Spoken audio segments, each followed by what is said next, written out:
오늘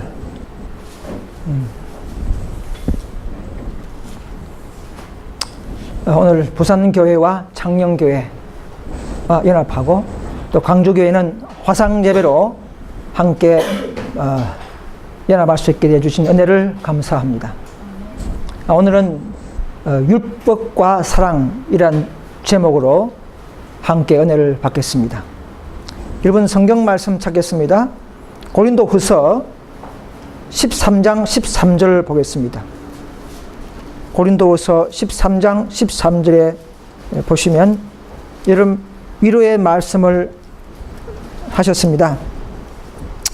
주 예수 그리스도의 은혜와 하나님의 사랑과 성령의 교통하심이 너희 무리와 함께 있을지어다 이렇게 했습니다.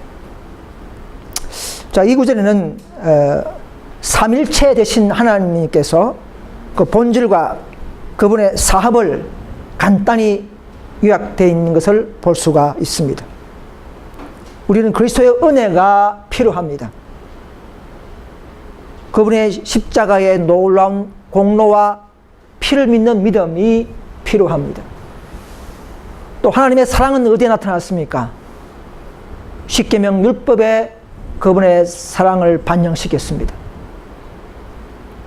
또한 우리 성령의 교통이 우리 마음속에 임재하면서 계속적으로 우리와 함께 하시며 교제하기를 원하고 있습니다. 그래서 우리가 오늘 이 그리스도의 은혜와 또 하나님의 사랑이 나타난 율법과 또 성령의 교제를 우리가 생각해 보도록 하겠습니다. 여러분 성경 하나 더 찾겠습니다. 갈라디아서 6장 14절에 보시면 사도 바울은 이런 말씀을 했죠. 6장 14절에 보시면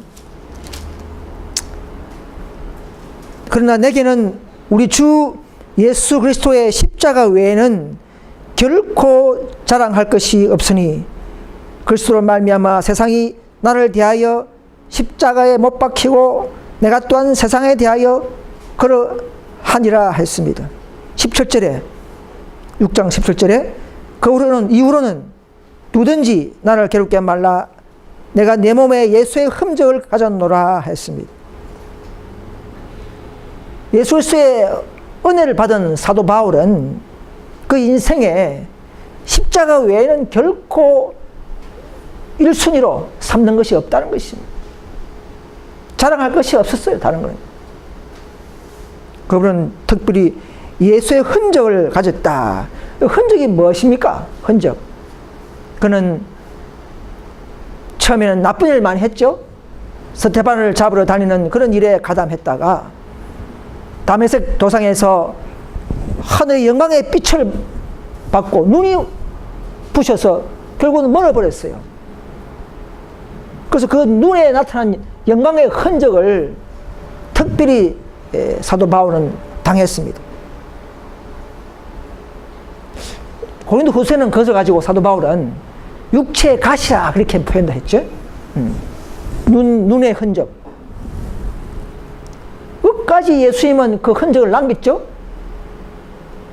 그 고난을 통해서 그는 또 그 계속적으로 붙잡는 그 믿음을 형성하게 하셨습니다. 우리도 그리스도의 피의 공로를 붙잡고 우리의 모든 죄를 용서받게 되기를 간절히 바랍니다.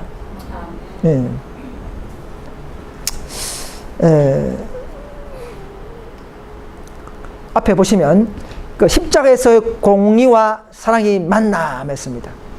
이번 예수님의 목표는요, 공의와 자비를 조화시키는 생애와 그분의 모든 그 능력이었습니다. 공의와 사랑이 각각 독립된 위험을 보존하고 하게 하셨지만 서로 연합하게 하셨다 했습니다. 자비가 유력하게 보이지만 유력한 것이 아니었고 한편은 그 자비가 죄를 벌하는 두려운 힘이었다 이렇게 했습니다. 그것은 인간의 사랑을 이끌어내는 힘이 되었다. 그리스도로 말미암아 공의는 드높은 거룩함을 한 점도 손상시킴이 없이 용서가 가능하게 되었다. 율법을 어긴 게 대해서 어기면서 용서하는 게 아니고 율법도 그대로 순종하고 죄값을 지면서 또 용서를 하신 그런 놀라운 자비와 공의를 잘 조화롭게 성취시키고 연합시키는 것이 십자가의 비밀이었습니다. 이것은 개신교를 잘 이해 못하죠, 그죠? 개신교는 잘 분리시키, 마귀는 결국은 분리시키는 거지만 우리는 연합시키는 것이 목적입니다.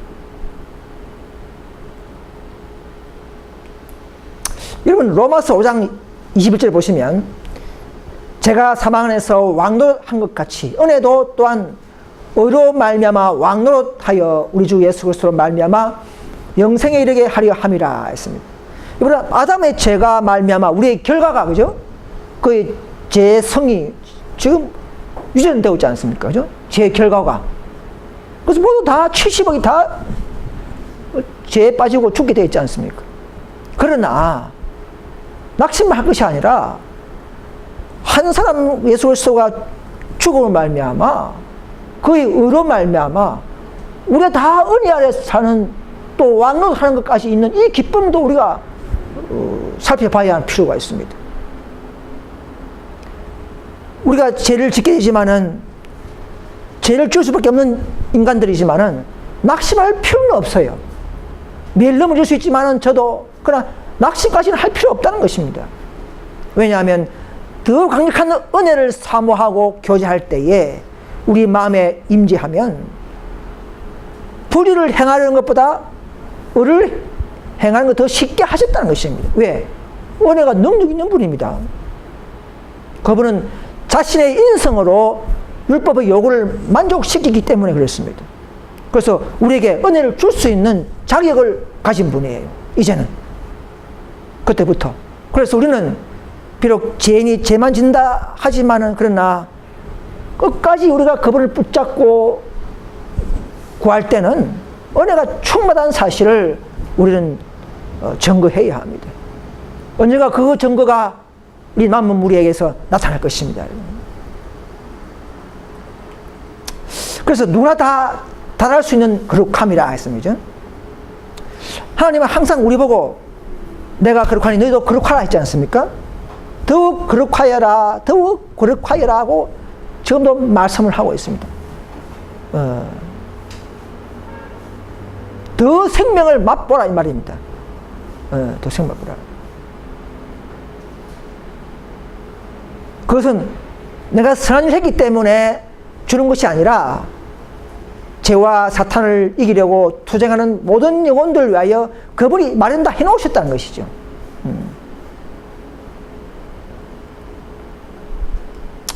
여러분, 영혼의 성화는 믿음으로 은혜와 진리가 충만하신 그리스도를 확고부동하게 바라보면서 이루어진다 했습니다. 우리가 그분을 믿을 때에, 그걸 용서받고 그분을 계속적으로 따를 때에는 우리는 새로운 본성을 받습니다. 우리 본성이 조금씩 변화되는 게 아니고 완전히 새로운 본성을 받고 시작하는 것입니다. 육체는 그대로예요. 그러나 본성이 뭔가 완전히 바뀌어진 다른 본성이 우리가 받는다는 사실을 아셔야 합니다. 그것이 거듭남이에요. 그래서 이제는 그 이후에 조금씩 더 그리스도의 형상을 쫓아서 의와 참된 거룩함으로 이제 점점점 변화, 이제는 그죠? 성장, 그게 성화죠, 성화, 그죠? 그러나 한 번 구원이, 한 번 은혜가 끝이냐? 그게 아니죠. 그리스도의 은혜는 매일 매 시간 필요하다. 만약 그리스도의 은혜가 계속 우리와 함께 하지 않으면 과거의 타고난 성격과 타고난 마음이 또 쏟아난다는 것이죠. 생활에는, 우리 생활에는 이중적인 봉사가 나타난다는 것이죠. 매 시간, 매 순간 은혜가 우리는 필요한 것입니다.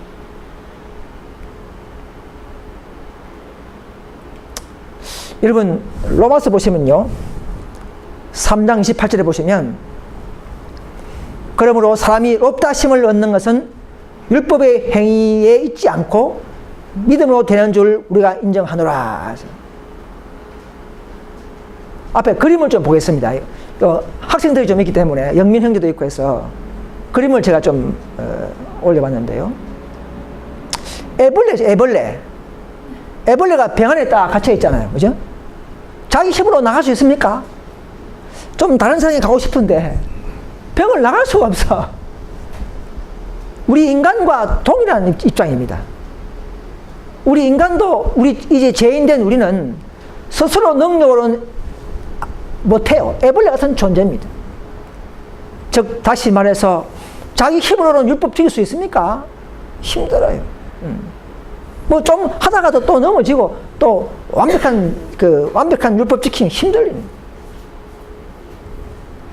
애벌레도 바동바동 올라가다 넘어지고, 그죠? 네, 넘어지고 하잖아요. 그런데 외부에서 손이 들어와가지고는 100% 도움을 받아가지고 밖에 내보냈어요. 애벌레를. 즉 다시 말해서 예수님도 우리를 값없이 은혜로 구원해 주신 것입니다. 우리가 경건치 못할지라도, 그죠? 선한 일을 하지 않았다 할지라도 그분 앞에 무릎 꿇고 회개한 자들에게는 값없이 주시는 은혜가 놀라운 칭입니다. 놀라운 선물로 받은 거예요. 그리고 애벌레가 나왔죠. 참 애벌레 감사하죠, 그죠? 그런데 나를 밖으로 꺼내주신 그 고마운 분이 어떤 한마디 말하고 가셨어요. 내가 생명에 들어가면 계명들을 지키라 이렇게 했어요. 계속적으로 이 애벌레가 살아가기를 원한다면 더 좋은 세상에서 계명을 지키라 그렇게 한 거예요. 근데 단번에 밖으로 딴 세상에 나오게 해준 건 고맙지만 그 세상도 계속적으로 살아가려면 애벌레가 힘들어요. 그죠? 예. 병 안에 있으나 밖에 나오나 내 힘으로 힘드는 것을 발견한 거예요. 우리도 이런 것을 발견해야 합니다. 예수 믿어도 우리는 또 힘든 분이 많죠. 자기 힘으로 하려고 하면. 그런데 이 애벌레도 이제 우리 사람이 십계명 율법이 생명의 도인 줄 알고 지켜야 하는 것은 사람의 본분인 줄 알지만 내 힘으로는 순종하고 살아가려면 역시 어렵다는 것이죠. 이제 애벌레가 또 밖으로 안으로 들어가는 것도 힘들어요. 그죠? 나와도 힘들고 들어가도 힘들고. 우리가 이 애벌레처럼 이런 마음을 가져야 합니다. 그러나 마지막으로 모든 것은 자기 힘으로는 안 되고 십자가의 능력으로 지키면 쉽다는 것이죠. 그럴 때는 가능하다는 것입니다. 하나님께서 우리를 죄에서 그냥 구원하려고만 오신 것이 아니라 기쁨으로 십계명을 순종할 수 있도록 능력도 주신다는 것을 믿어야 한다는 것입니다. 애벌레가 십자가를 통해서, 그죠? 외부의 능력을 통해서 또 다시 들어갈 수 있는 거예요. 그죠? 다시 자기 고향으로 돌아갈 수 있는 거예요. 하나님을 사랑하는 것은 이것이니 이제 우리가 그의 계명들을 지키는 것이라. 그의 계명들은 무거운 것이 아니로다. 로마서 보시면 육신을 쫓지 않고 영을 쫓아 행하는 우리에게 율법의 요구를 이루어지게 하려 하신다. 그분의 사랑이 우리 마음에 있다면, 예? 뭐 애벌레가 우리하고 좀 다르지만 조금은 관계가 좀 다르겠지만 아무튼 하나님을 사랑하냐? 그러면은 우리 그 계명을 지키라는 것입니다. 우리 동무들도 자꾸 사랑하면 주인 말씀을 따르죠, 그죠? 따르게 있습니다. 사랑의 힘은 그런 것입니다.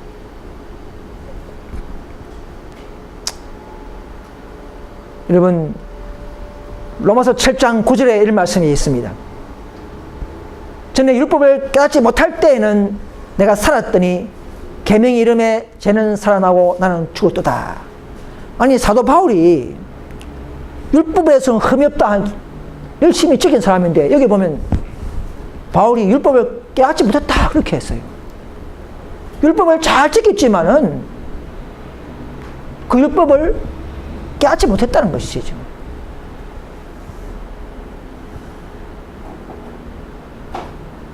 깨닫지 못할 때는 내가 막 펄펄 살았어요. 잘하는 줄 알고. 예. 율법을 잘 지킬 때는 자기가 막 살았어요.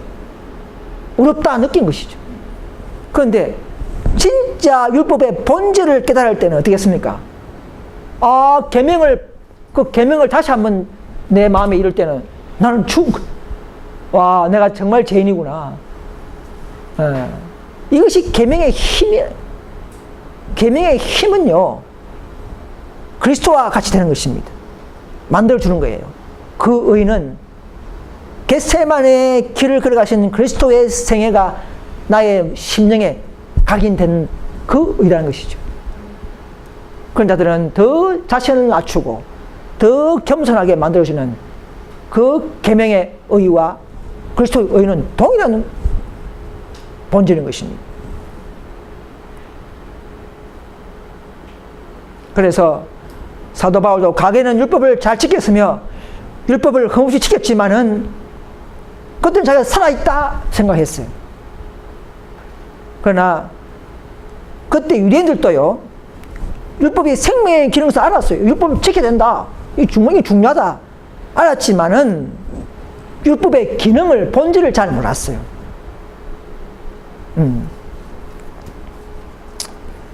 유대인 서기관들이요, 가장 유식한 사람들도 율법과 그리스도의 관계를 이해하지 못했습니다.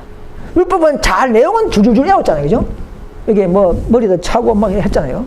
줄줄 외웠지만 율법과 그리스도의 관계를 본질을 잘 몰랐어요.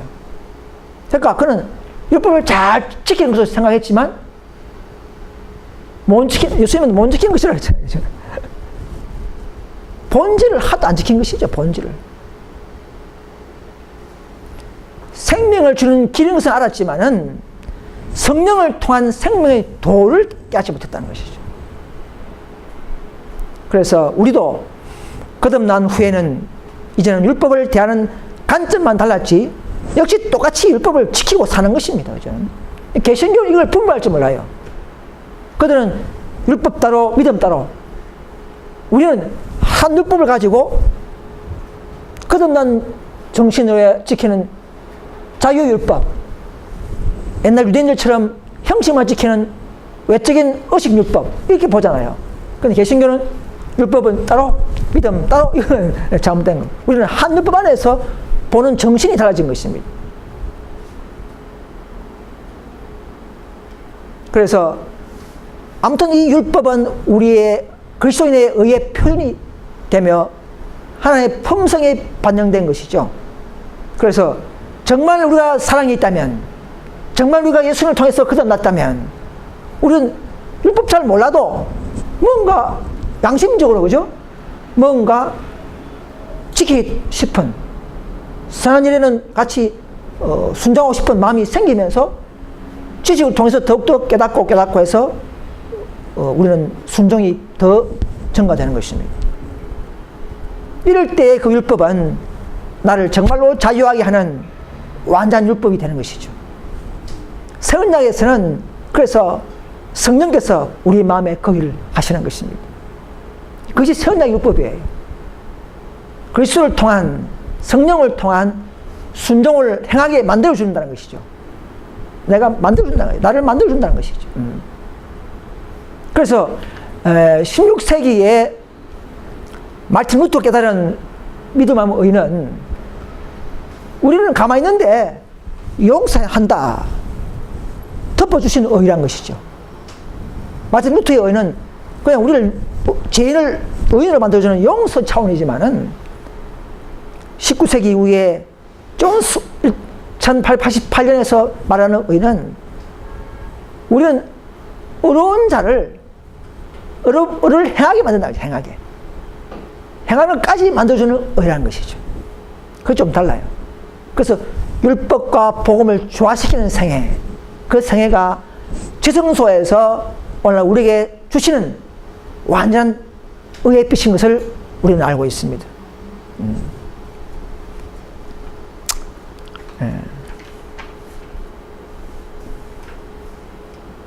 그래서 가계는 율법이 정말 어려운 장비가 아니라 정말 내 마음에 사랑과 성령이 있으면 이제는 생명을 주는 율법이요 성령께서 인도하시는 법이기 때문에 그야말로 그것은 십계명은 이제는 생명의 성령의 법이라고 사도 바울은 그렇게 말하지 않습니까? 하나님의 영은요 율법의 심오한 깊고 밝은 뜻을 인간에게 나타내 보일 때 심령에 변화가 생깁니다. 우리가 아무리 딱딱한 굳은 완악된 심령이라도 그분의 사랑은 뚫고 들어온다, 그죠? 진리의 영은 쪼개고, 그죠? 쪼개서 우리를 더 변화가 일으키게 하는 그 진리의 힘은 그런 것입니다. 그래서 진리 교회 다니게 되는 이유가 거기에 있는 것이에요.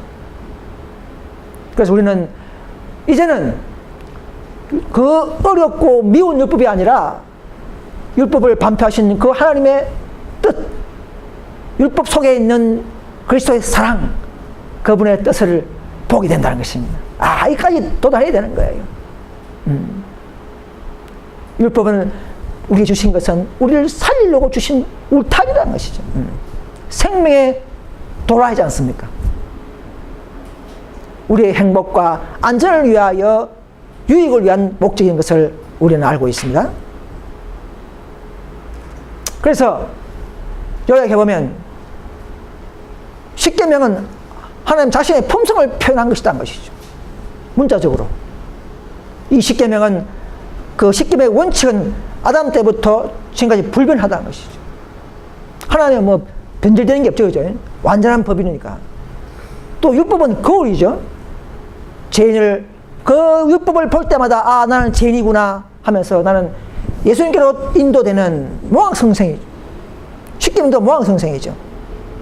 인도하게 해서 그래서 결국은 예수의 앞에 가서 사랑을 얻고 다시금 율법을 지키게 되는 이런 사랑의 로테이션, 이런 것이 우리 마음에서 일어나는 것입니다. 그래서 안식일은 하나님의 백성의 표징이요 성화의 계명인 것을 우리는 알고 있습니다. 그래서 율법을 가장 가까운 사람은 하나님 자신이라는 것이죠. 마귀는요 이걸 싫기 때문에 율법을 자꾸 구약의 율법으로 돌려버립니다. 우리가 율법대로 산다는 것은 하나님처럼 산다는 것이죠. 율법을 범한 죄인들이 다시 율법대로 살아갈 수 있도록 하는 길이 십자가의 복음입니다. 복음대로 율법대로가 아니고 복음은 율법대로 살 수 있도록 하는 힘이라는 것이죠. 그죠? 마귀는 이걸 잘라놓죠. 그래서 우리는 복음 안에서 그 능력을 의지하여 믿음으로 율법을 순종할 수밖에 없는 것입니다. 그래서 예수님은 그렇게 말합니다.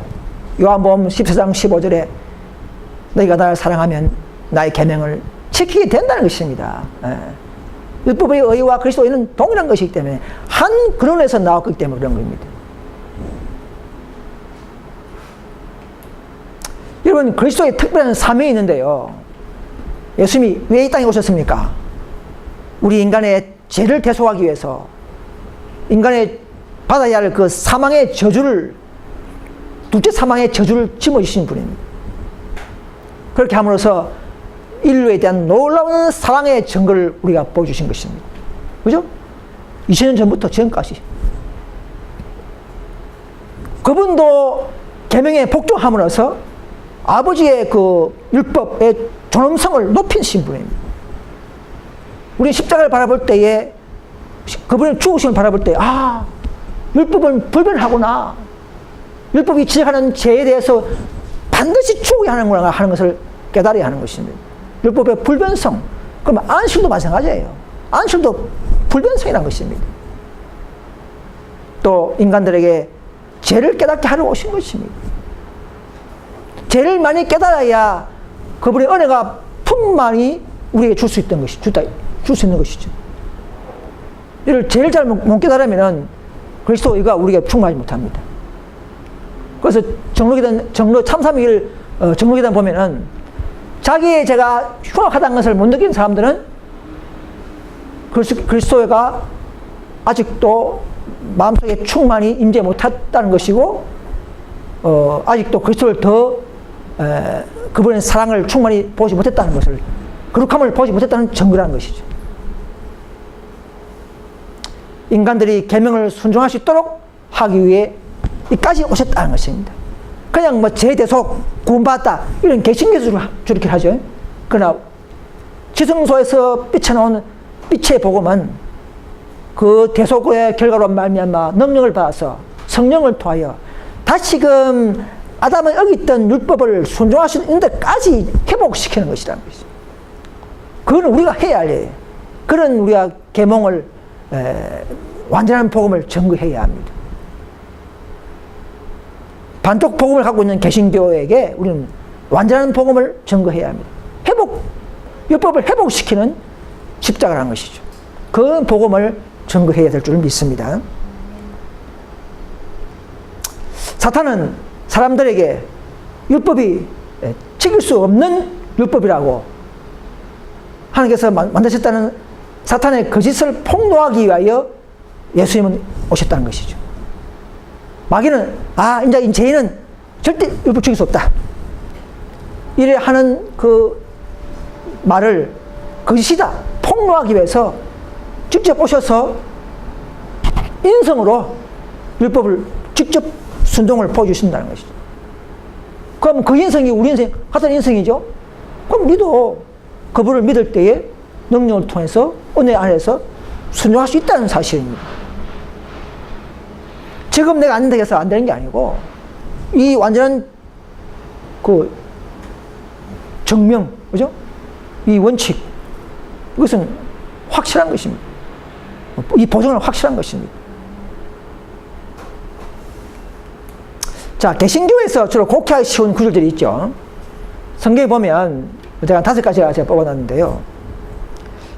율법의 행위로는 어렵다면 어찌 못한다. 그러니까 내가 안식을 지키는 사람들 보고 안식교인들 보고 안식을 지켜서 어렵다 어디를 하느냐? 자 이렇게 오해를 자꾸 하고 있어요. 지금도 어제도 그렇게 하더라고요. 갈라디아서가 그런 게 아닙니다. 갈라디아서는 유대인들에게 자꾸 자기 힘으로, 그죠? 자기의 힘으로 지키려 하는 율법의 행위를 말합니다. 그런 행위를 가지고는 결코 아무리 잘 지켜도 어려움에 도달할 수 있는 게 아니죠. 우리는 믿음의 행위로 지키는 것은 당연한 것이고요. 그 다음에 율법 아래에 있다. 자, 안식교인들이 율법을 지키니까 참 너는 율법 아래에 있구나 이라는 사람이 있어요. 그 말이 아닙니다. 율법의 정자래, 이 모든 인간 인류는 다 율법의 정자래 있어요. 그죠? 아담 이후로, 그죠? 심판 아래 있는 것입니다. 그러나 예수 믿으면 이제 은혜 아래에 들어가는 것이죠. 예수님도 율법 아래 오시지 않습니까? 이 율법 아래 있는 세상에 오신 것이죠. 그 다음에 사랑은 율법이 완성이다 하니까 뭐 사랑만 하자. 그럼 안식일 필요 없다. 뭐 지킬 필요 없다. 이제 사랑만 하면 된다. 간에 다 들어있다. 이렇게 말하는 사람이 있어요. 물론 사랑도 율법에 들어갔습니다. 그러나 정말 그 사랑이 있다면 선한 율법의 정신에 복종할 능력을 주시는 것이 사랑이라는 것이죠. 아까 우리가 많은 구절을 보면은 사랑하는 자가 계명 지키게 했죠. 사랑할수록 계명을 지키게 되는 것이에요. 무거운 것도 아니라 그러지 않습니까? 그러니까 이 뭔가 한쪽 로마서만 보면 그래 돼요. 그러나 우리가 성경 전체를 보는 눈을 가지면 사랑을 하는 자가 더 율법을 순종하게 된다는 사실을 알 수가 있는 것입니다. 그 다음 또 보면은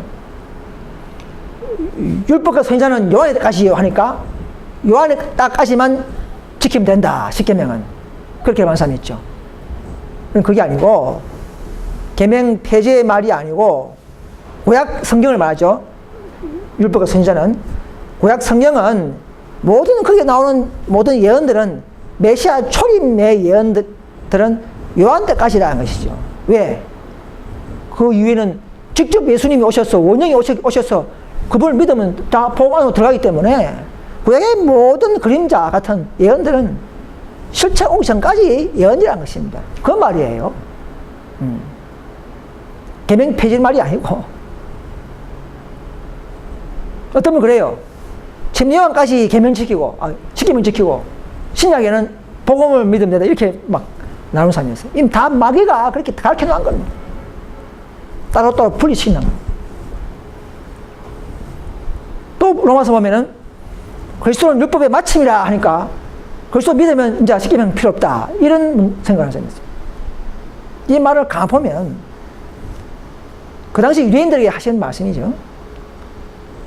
의를 얻는 방법, 길, 그 방법이 율법이 아니고 이제는 그리스도라는 것이죠. 의를 얻는 방법으로서의 율법은 마쳤다는 것입니다. 이제는 그리스도가 이제는 통해서 우리는 순종할 수 있다는 것이죠. 의를 얻을 수 있다는 것이죠. 그래서 바리새인들의 율법 행위는 진노받는 행위들입니다. 그리스도가 정신이 없는 열성들이죠. 엄격한 안식 준수법.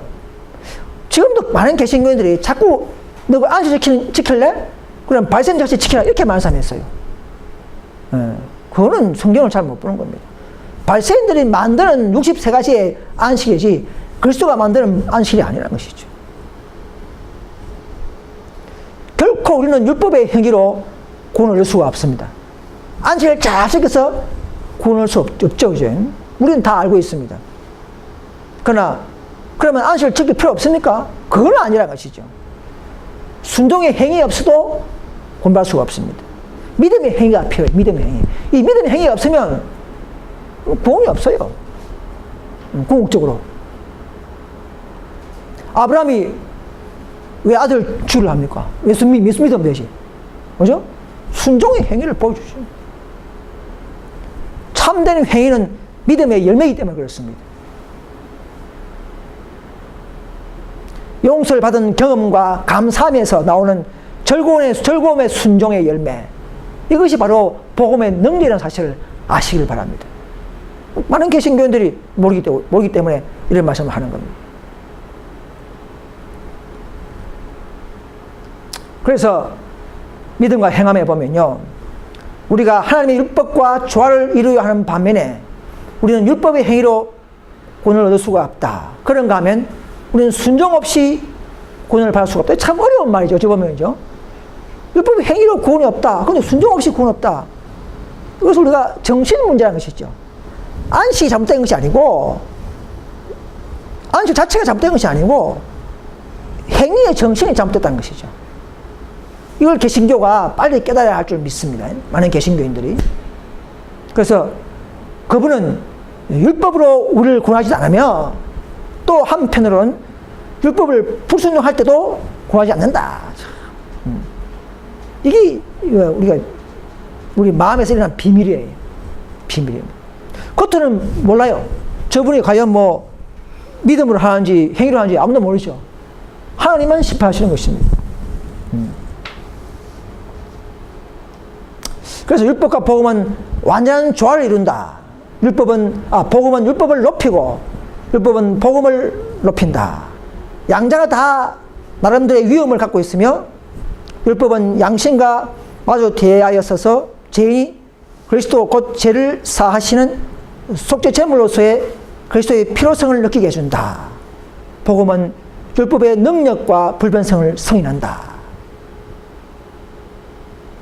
개신교 사람들이 들으면 이해 못할 겁니다. 계속 저렇게 분리하게 배웠기 때문에.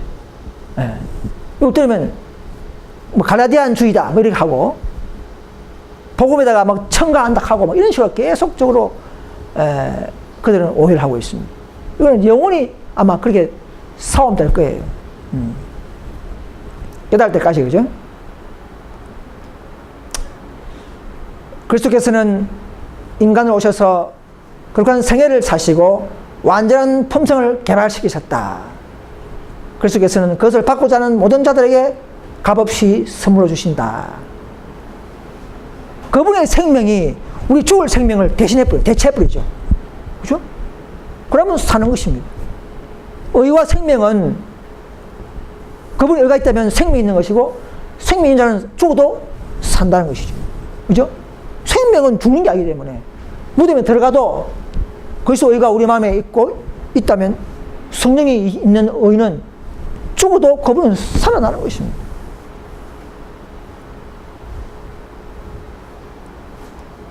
그래서 도덕율법과 은혜는 서로 경쟁 속에서 일하는 것이 아니라 완전한 협력 안에서 역사한다. 율법은 죄를 지적하고 은혜는 죄로부터 구원해 줍니다. 율법은 하나님의 뜻이고 은혜는 하나님의 뜻을 이루는 능력이라는 것이에요. 율법은 하나님의 뜻이고 복음은 하나님의 뜻을 이루는 능력이라는 것이에요. 두 개 다 필요하겠죠. 하나라도 없으면 안 됩니다. 그죠? 두 개 다 필요해요.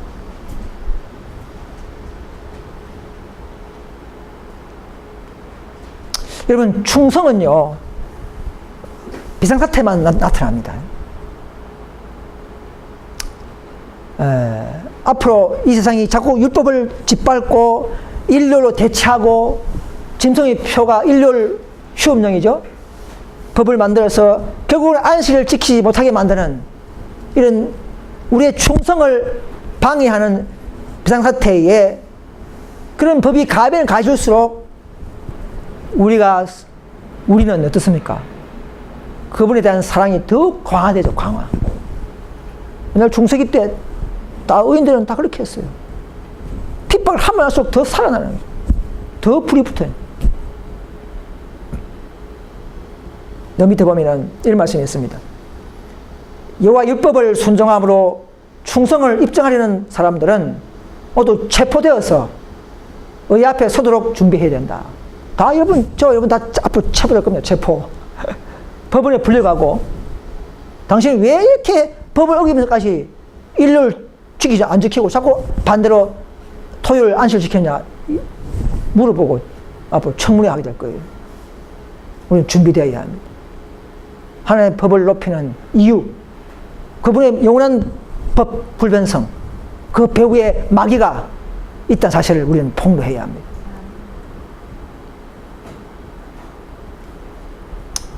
여러분, 미가서에 보면요, 마지막에요, 미가서 4장 2절에 한번 볼까요? 4장 2절에 보면 곧 많은 이방인이 가며 이르기를 오라 우리가 여호와의 산에 올라가서 야곱의 하나님의 전에 이르자 그가 그 도로 우리에게 가르칠 것이라 우리가 그 길로 행하리라 하리니 이는 율법이 시온에서부터 나올 것이요 여호와의 말씀이 예루살렘에서부터 나올 것이라.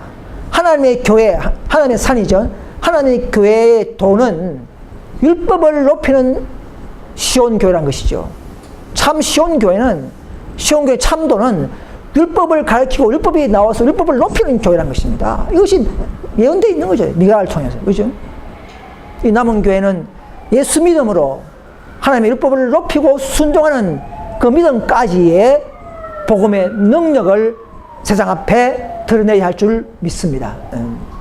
그래서 스가랴 8장 23절에 보시면 만군의 여호와가 말하노라 그날에는 방언이 다른 열국 백성 10명 즉 모든 백성들이 유다 사람 우리 남은 교회 사람 한 명의 옷자락을 붙잡고 이제 보니까 너가 남은 교회 맞네.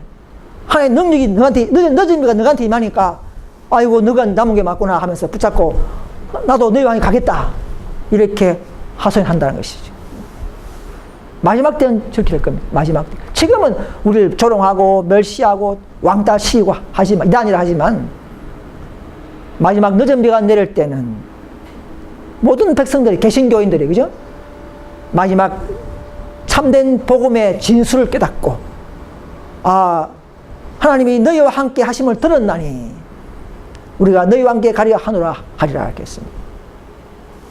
우리는 그제서 우리의 일을 인정하고 우리는 이제 그때 이미 늦었죠. 그때는 이제 7장 중에 일어난 날입니다. 근데 늦어본 거예요. 이미 인치고 다 끝난 상태예요.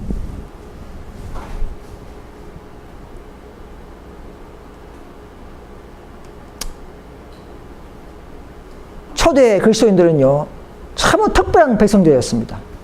제 아들은요 그들은 흠없는 행실과 견고한 믿음을 가지고 비록 수율은 적었지만은 재산과 지위도 없었지만은, 친구도 없었지만은, 그들의 품성과 교훈은 있으나 가지고 다니면서 악한 사람들에게는 경고 대상이 되었습니다.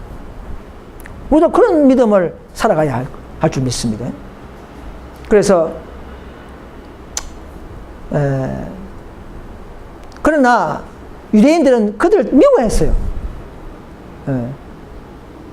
그리스도께서 세상에 사시던 때로부터 오늘날 이르기까지 그분의 충성된 제자들은 죄를 좋아하고 그 길을 따라가는 사람들의 미움과 반대를 받아왔다. 우리가 충성해 보십시오. 더 경건하게 살아보십시오. 더 개신교 전도하고 마귀의 능력을 소멸시키는 일을 해보십시오. 누굴 통해서라도 우리를 미워하고 질투하고 이런 일이 생깁니다. 우리 교회 안에서도 있을 수 있어요. 항상 시대마다. 그리고 의인들은 조롱과 미움과 반대를 형제로부터 받아온 것입니다. 당시에도 다 유대인들이었잖아요. 그죠?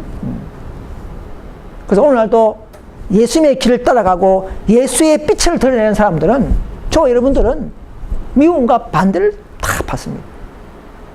느헤미야도요, 얼마나 반대받는 줄 압니까? 느헤미야야, 같이 놀자. 적당하게 내려온나? 놀면서 하자. 마틴 루터도, 니 엄청 똑똑하나? 니가 똑똑해야 되나? 니만 현명한가? 그래 나와요. 대형주 보면은. 계속 형제들이 이렇게. 그러나 자기 받은 은사, 달란트, 그 심령은 예레미야처럼 주체할 줄 모르고 우리는 드러낼 수밖에 없는 그런 개혁자들이 있어 왔던 것입니다. 그런 자들이 있었기 때문에 그 교회가 운영되어 왔고 유지해왔던 사실을 믿으시길 바랍니다.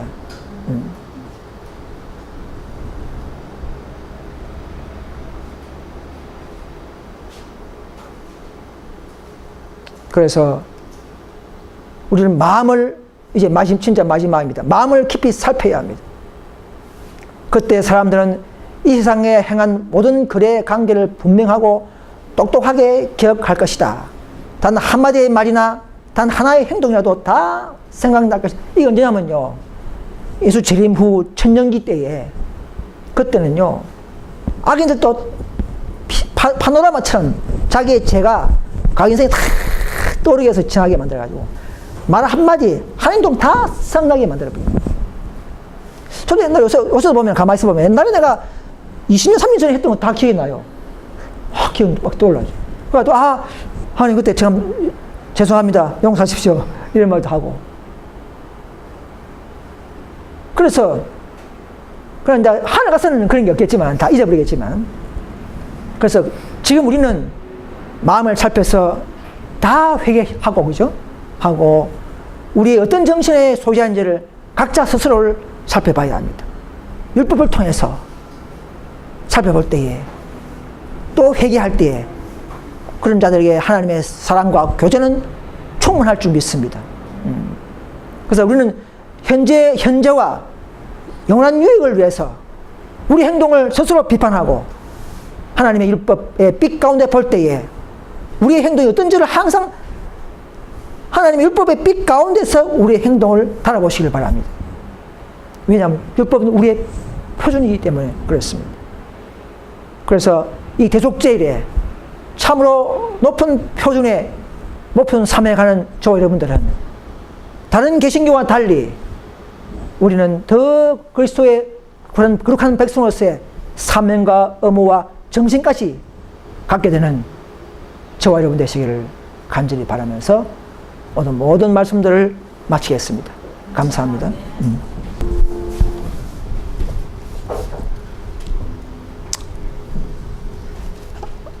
하늘에 계신 우리 아버지, 그리스도의 은혜와 하나님의 사랑과 성령의 교통하심이 우리가 함께 있을 수 있도록 도와주시옵소서.